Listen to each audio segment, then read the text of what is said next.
বিষ খাবেন তবু এই 5টি কথা কাউকে বলবেন না। নাম্বার 1, স্বামী স্ত্রীর গোপন কথা। আপনাদের স্বামী স্ত্রীর গোপন কথা কখনো কাউকে বলবেন না। যদি একবার বলেন তাহলে আপনাদের সংসারের ভিতর ভাঙন ধরবে, আপনার অশান্তির ভিতরে থাকবেন। কখনোই স্বামী স্ত্রীর গোপন কথা কাউকে বলবেন না যদি জীবনে সুখ পেতে চান, সুখী হতে চান। নাম্বার 2, আপনার খারাপ কাজের কথা। আপনি যদি কখনো কোনো খারাপ কাজ করে থাকেন সেটা মানুষের সঙ্গে শেয়ার করবেন না। যদি কখনো কোনোভাবে শেয়ার করেন তাহলে কিন্তু আপনি সুখে থাকতে পারবেন না, ভালো থাকতে পারবেন না। সেজন্য আপনার খারাপ কাজের কথাও কাউকে শেয়ার করবেন না। নাম্বার 3, আপনার উপার্জনের কথা।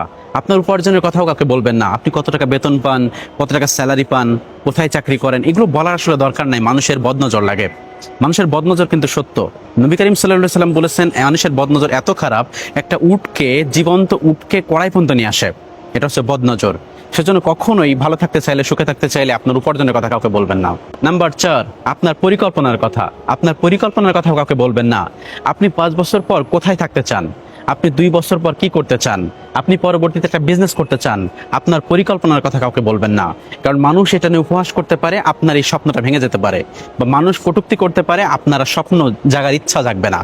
মানুষের সাথে কখনোই আপনার পরিকল্পনার কথা শেয়ার করবেন না যদি আপনি সুখে থাকতে চান, ভালো থাকতে চান। এবং নাম্বার 5, আপনি যদি জ্ঞানী হন সেটা কাউকে বলে বেড়াবেন না।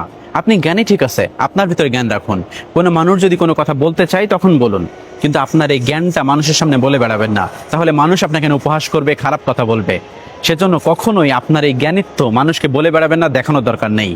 জীবনে যদি সুখ পেতে চান, সুখী হতে চান, এই 5টি কথা সবসময় মনে রাখবেন, সবসময় মেনে চলবেন। বিষ খাবেন তবুও মানুষের কাছে এই 5টি কথা শেয়ার করবেন না।